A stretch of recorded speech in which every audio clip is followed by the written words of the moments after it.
ભાવનગરના મહુવા તાલુકાના સાગર તટે ઊંચા કોરડા ગામ નજીક એક ટેકરી પર આવેલા ગઢ કોરડા તરીકે ઓળખાતા ચામુંડ માતાજીનું મંદિર આ સ્થાનકનું અનેરો ઇતિહાસ છે. અહીં ચૈત્રી માસ દરમિયાન દૂર દૂરથી લાખો લોકોની સંખ્યા શ્રદ્ધાળુઓ અને ભક્તો સહ પરિવાર લાપસીની માનતાઓ કરે છે. જેની સુવિધા માટે આ તીર્થના ટ્રસ્ટી મંડળ દ્વારા વિશેષ યોજના યોજવામાં આવે છે. ચાલો જાણીએ ઊંચા કોરડા ઇતિહાસ.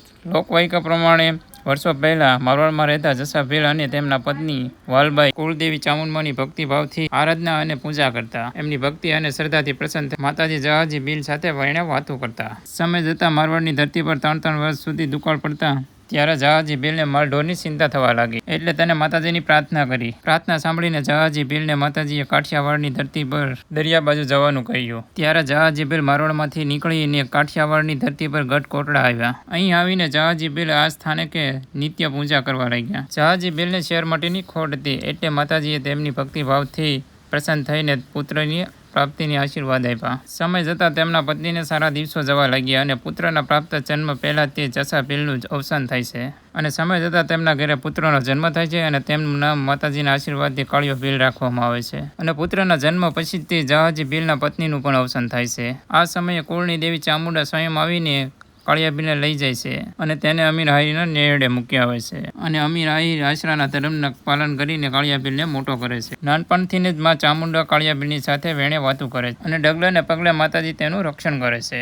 આમ કરતા સમય જતા કાળિયો ભીલ મોટો થાય છે. સમય જતા કાળિયા ભીલ માતાજીને પ્રાર્થના કરે છે કે હે માં, મારે જવું છે દરિયા કિનારે. દરિયા કિનારા ઉપર રાસ કરવું છે. તેની ઉપર ચાલતા વાહણોને લૂંટવા છે. ત્યારે માતાજી પ્રસન્ન થઈને કાળિયા ભીલને કહે છે કે કાળિયા ભીલ, તું વાહણ લૂંટ તો ભલે લૂંટ, પણ યાદ રાખજે કે ખાલી અધર્મીનું જ વાહન લૂંટજે. જો કોઈ ધર્મીનું વાહન લૂંટતો નહીં અને મારી રજા સિવાય દરિયામાં ક્યારેય જવું નહીં. આમ કરતા માતાજી રજા લઈને કાળિયો ભીલ વાહન લૂંટવા જાય છે અને અધર્મીનો બધા વાહન લૂંટીને આવે છે કાળિયો ભીલ. અને માલ લૂંટેલો બધો કોઠીની અંદર નાખે છે. એક વખત કાળિયો ભીલ દરિયામાં વાહન લૂંટવા જાય છે અને માતાજીની રજા માંગે છે ને પણ માતાજી તેને રજા આપવાની ના પાડે છે. ત્યારે કાળિયો ભીલ ના પાડવા છતાં પણ દરિયાની અંદર વાહન લૂંટવા જાય છે અને ફિરંગીઓ તેમને પકડીને કેદની અંદર નાખે છે. અને પછી જેલમાં બેઠો કાળિયો ભીલ માતાજીને માફી માંગે છે અને માતાજીને પ્રાર્થના કરે, હે મારા કુળની દેવી માં ચામુંડમાં, તમારી વાત મેં ન માની, મેં ભૂલ થઈ ગઈ મારાથી, માતાજી મને માફ કરજો. માતાજી તેની પ્રાર્થના સાંભળીને સ્વીકારી અને તેને માફ કરે છે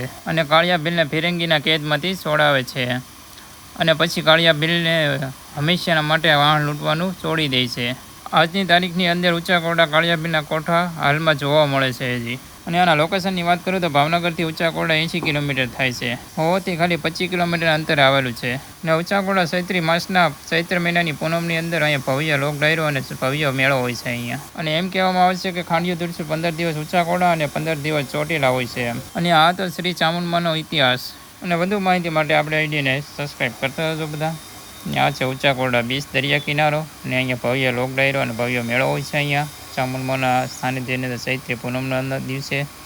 તો જો અત્યારે દરિયા કિનારે સરસ મજાનો વ્યૂ આવે છે. ને આવા જ રસપ્રદ ઇતિહાસ જાણવા માટે આપણી ચેનલને સબસ્ક્રાઈબ કરતા રહેજો. ને મળીએ પાર્ટ 2ની અંદર સંપૂર્ણ ઇતિહાસ અને કાળિયા ભીલના કોઠા જોવા માટે. તો આપણે કાળિયા ભીલના કોઠા એકવાર અવશ્ય જોવા જવાના છે. તો આ તો એનો ઇતિહાસ. તો કાળિયા ભીલના કોઠા હજી હયાતની અંદર 3 કોઠા છે હજી. તો આપણે એક દિવસ અવશ્ય મુલાકાત કરીશું કાળિયા ભીલના કોઠા જોવા માટે. એ કાળિયા ભીલના કોઠા અત્યારે દિવાલ ચણાઈ ગયેલી છે. તો અત્યારે ચોમાસાના કારણે જોવા જવું બહુ મુશ્કેલ છે, કેમ કે ત્યાં પડાઈ જાય છે. તો આપણે ચોમાસું વ્યૂ જશે પછી આપણે કાળિયા ભીલના કોઠાનો બ્લોગ બનાવીશું. તો બધા ચેનલને સબસ્ક્રાઈબ કરતા રહેજો. એ પહાડની અંદર કાળ ભૈરવ દાદાનું મંદિર જોવા જવાનું છે અને તેનો ઇતિહાસ પણ કહેવાનો છે. એક ભાઈની કોમેન્ટ એવી આવી હતી કે તેનો ઇતિહાસ કહો એમ. તો આપણે એનો ઇતિહાસ પણ કહેવાનો છે. તો મળીએ પાર્ટ 2ની અંદર. તો બધા સબસ્ક્રાઈબ કરતા રહેજો. Bye bye.